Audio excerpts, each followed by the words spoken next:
Ladies and gentlemen, we meet again towards Parashat Naso. And in Parashat Naso, we have one of the highlights of our tefillah every day, which is Birkat Kohanim. In Israel, we have it every day. I know abroad you only have it on Chagim, but it is definitely the highlight where we stand in front of HaKadosh Baruch Hu and we receive a bracha from Hashem through Kohanim, or the conduit. We actually bring it to us, this beautiful bracha. And as an introduction to this bracha, it says, Ko tevarchu et bnei Yisrael. Ko means this way. Ko. What does it mean, ko, though, in a proper translation, which is not an interpretation? Because, as we know, every translation is an interpretation. And therefore, the first perush of Ko tevarchu et bnei Yisrael is we have to give Birkat Kohanim belashon hakodesh. It cannot be translated. It cannot be translated because then the bracha, the actual blessing, doesn't translate. It has to be in its original format in lashon hakodesh. That's the first explanation. The second explanation is towards the Kli Yakar, who says that this connects us to the previous parsha. And the previous parsha is Nazir, is a person who keeps away from wine for a whole month and grows his hair.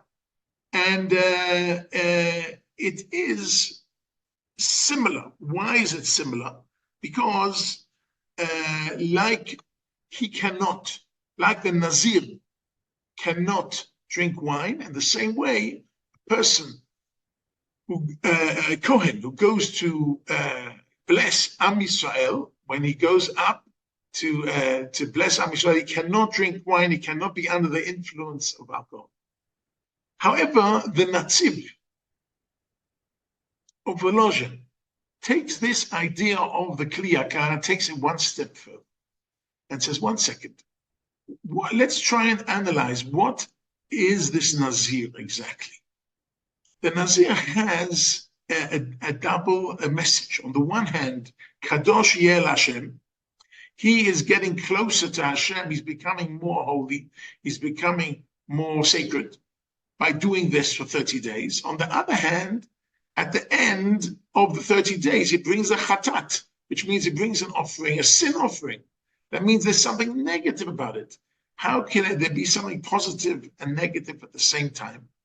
What is so positive about it? What is so negative about it? What's happening here?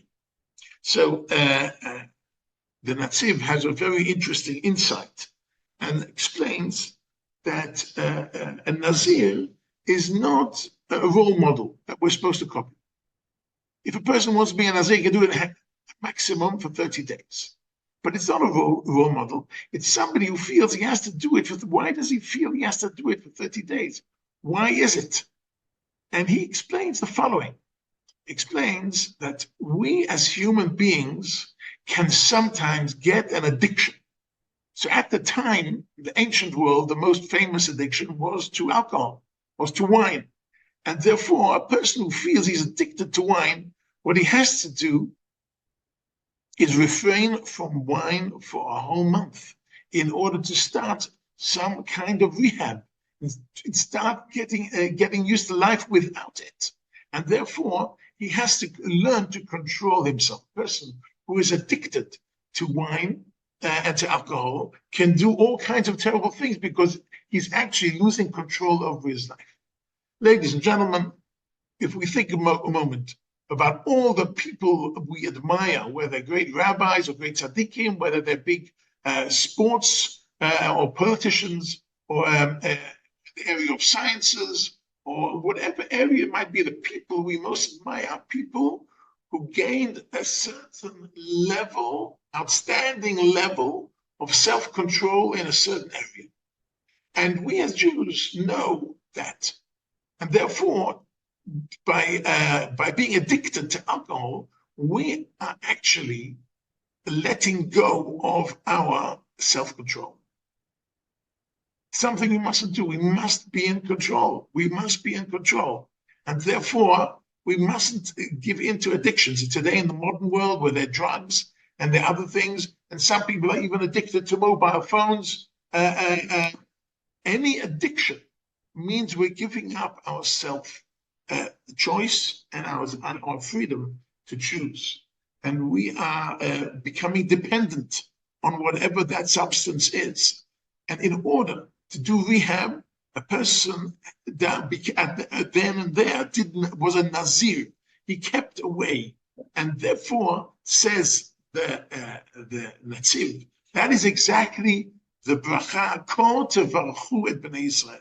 This is how bnei Israel should be blessed. How should they be blessed? Yivarechecha Hashem v'yishmerecha. On the one hand, Yivarechecha, which means may HaKadosh Baruch Hu give us blessings, blessing of health and of wealth and of intellect and of beauty and of family, and may HaKadosh Baruch Hu give us all these wonderful blessings. However, v'yishmerecha, you shouldn't be addicted to your wealth or to your health or to your family or to your business. Or we must, once HaKadosh Baruch Hu gives us Yivarechachai, He gives us a blessing, we also have to know that HaKadosh Baruch Hu, we want Him to give us Yishmerecha, that our blessing should not become a curse. Because if we take our blessings to an extreme and we become addicted to our blessings, they become a curse. And that is Kol Tevarchu et Bnei Yisrael. I wish you all many, many blessings, all the blessings in the world of health and wealth and intelligence and family and everything you wish for yourself. But at the same time, may HaKadosh Baruch Hu v'yishmerecha guard us and protect us from becoming addicted to our own success. Shabbat Shalom.